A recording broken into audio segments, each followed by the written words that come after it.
Very good morning, dear students. Related wishes of Durgashtami and Dasara.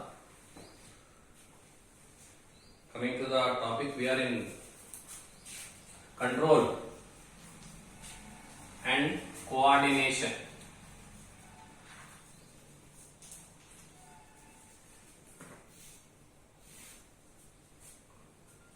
Where we studied until today about the nervous system. So, the coordination in human beings especially will be carried out by two ways. One is an organ system and one more is the chemicals. About the organ system we completed. That we call that as a nervous system, which is further divided into three. They are central nervous system, peripheral nervous system and autonomous nervous system. Central nervous system mainly includes the brain and spinal cord, while peripheral nervous system includes all the nerves released from the central nervous system. While the third one is autonomous nervous system, actually the meaning is there within the word, which is autonomous in its nature. I mean to say, which is self-controlled. It is further divided into two. Sympathetic and parasympathetic. Sympathetic make the normal functioning or normal speed or normal rate of the organ systems better, while parasympathetic will accelerate the rate depending on the needs of that particular organism.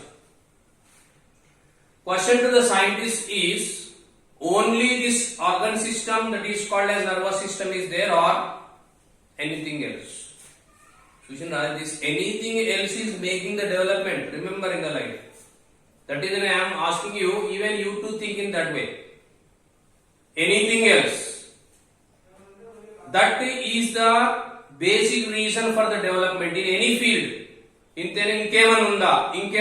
That should be the nature of the human being. In Sanskrit, that is the reason why the human being is called as Jignasu. He wanted to know the things ever.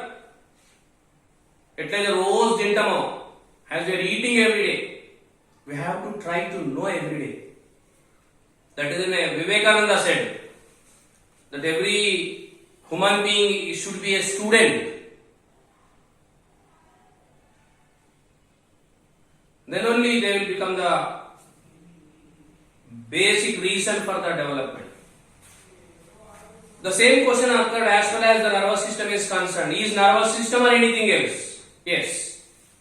In the previous class we studied about the story of the insulin. Paul Langerhans is a scientist who actually proved that there is a gland is there called as pancreas, the half part of which is endocrinal and the remaining is exocrinal. I mean said ductless and ducted respectively. The ducted part releases the digestive juices while the ductless part releases two types of hormones. In the previous class we discussed very clearly. The hormones are the chemicals which will be released by the glands. Glands are nothing but the tissues releasing the hormones. As far as pancreas is concerned, it releases, not pancreas, actually the part of pancreas called as islets of Langerhans. Releases two hormones as we studied, insulin and glucagon. Insulin converts glucose into glycogen, while glucagon converts glycogen into glucose. This is a very regular and alternate process, should be occurred in the blood and in the cells for the proper release of the energy. Now you see, is only the pancreas anything else?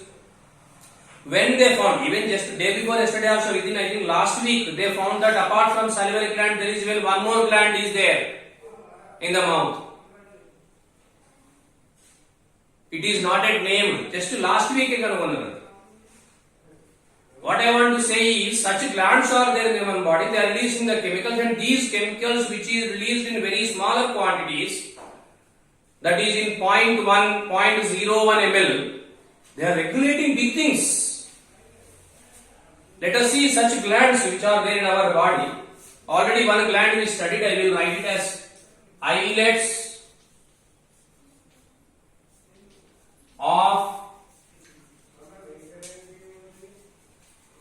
longer hands, which is releasing two types of hormones as we discussed, called as insulin as well as glucagon, about which we studied. Now I am starting today's gland, that is called as thyroid gland.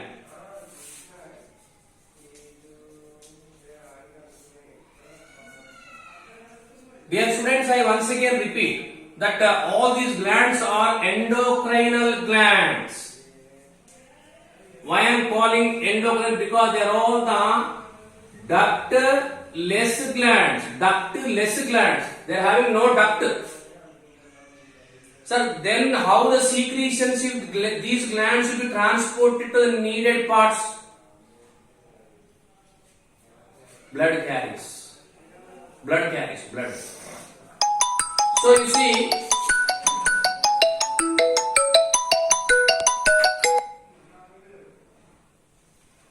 thyroid gland, it is there at neck region. It is there single. Here it is there, neck region. And such thyroid gland produces the hormone called as thyroxine. Thyroxine, a hormone called as thyroxine. The main function of thyroxine is general growth.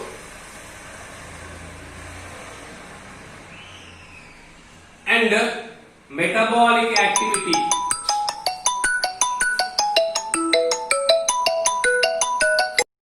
Occur sometimes. Chances for the pregnancy will be also reduced. Then finally coming to the very important gland, which I would like to say, very important gland, actually which is given in the textbook as the first one, but I am teaching it at last, at the end. That is sixth one, pituitary gland. Pituitary gland. This is the gland which is there in the brain. That is to the hindbrain. It is attached. Its size is very small, bean shaped, and when the size of this also equal to the size of the bean, invertedly attached.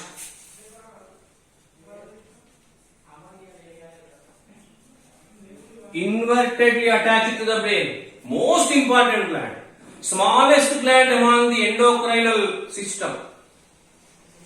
It is developing a coordination between the chemical or between the endocrinal glands. You see how interesting. Actually, the function of the endocrinal glands is to coordinate all the other systems, while pituitary gland develops a coordination between all the other glands. That is the reason why this is also called as master gland. Pitta Pancham Kuta Ganavan. It is the smallest gland but influences all the other glands. Develops a coordination among all. It releases nearly 6 to 7 hormones. Somatotrophin. I am talking about the hormones released by the pituitary gland. Somatotrophin. The first gland, somatotrophin. Actually, its main function is growth of the skeleton. Then thyrotrophin. This influences this accelerates the speed of the thyroid gland. How interesting it is, you see. Headmaster Lekka, Chief Minister Lekka. As Chief Minister coordinating all the other ministers, as Headmaster coordinates all the other teachers within the school, pituitary gland coordinates all the other glands within the body. Thyrotrophin. Then it also releases the gonadotrophin, one more hormone, which shows its influence on the testes as well as ovary, on gonads, I can say. Actually, Gonads have two, testis and ovary. These two will start working by the proper production of the gonadotropin, and this will be released by the pituitary gland. Also, it releases the adrenocorticotropic hormone. This actually shows its effect on the adrenal gland. So, adrenocorticotropic hormone, the other hormone released from the pituitary gland, and it influences the functioning of the adrenal gland. Then, luteinizing hormone.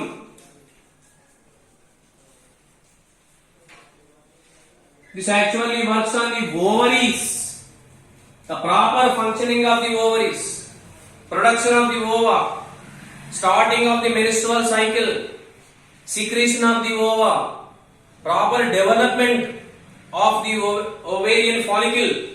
All these will be influenced by the luteinizing hormone. I mean to say in single line, the ovary, which is an endocrinal gland, will be accelerated by the luteinizing hormone. Then follicle stimulating hormone.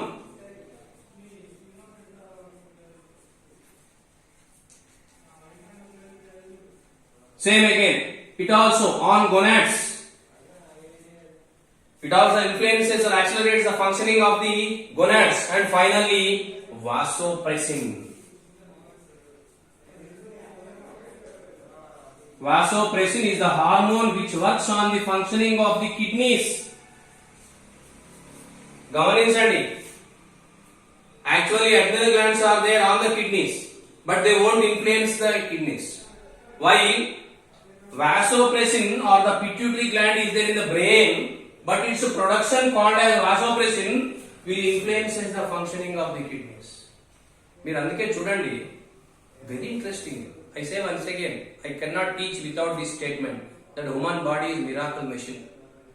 During winter, your kidneys has to work more. During summer, they have to work less. Who's telling to the kidneys to do so? ఒకసారి ఆలోచన చేయండి. How many things are going on in our body without our notice? మనం అనుకుంటాం, ఓ పెద్ద నేను ఘనకార్యం చేసినాను, వాడు తింటాడు పంటాడు అంతే. ఏం చేస్తున్నారు? I am doing so many things. But you see how many things are going on inside us without our notice. This hormone called as vasopressin will judge the water percentage within the body, and it helps in increasing or decreasing, or otherwise it helps in rate of functioning of the kidneys, so that the kidneys will be ordered by the brain either to work faster or to work slowly, depending on the circumstances. So, if you see the hormones released by the pituitary gland, all these hormones accelerates the functioning of the other glands. That is the reason I am calling the pituitary gland as master gland. Otherwise I can call it as master of endocrinal orchestra. If suppose you compare this with a musical orchestra, if all the other glands are musicians, this is the director. Pituitary gland is the director. It accelerates the other glands so that they will function properly. So this is about the chemical coordination in the human being. In the previous class we studied about the nervous system, which is an organ system. Today we studied about the chemical coordination. They are not the organs. So organ system, they are the organs simply. And they are releasing different types of the chemicals into the blood, and these blood transport all these chemicals to the needed places in needed quantities, by which the coordination will be carried out within the body. So this is how in a human being the control and coordination will be done. Now the question is, how in plants? Next episode. Thank you.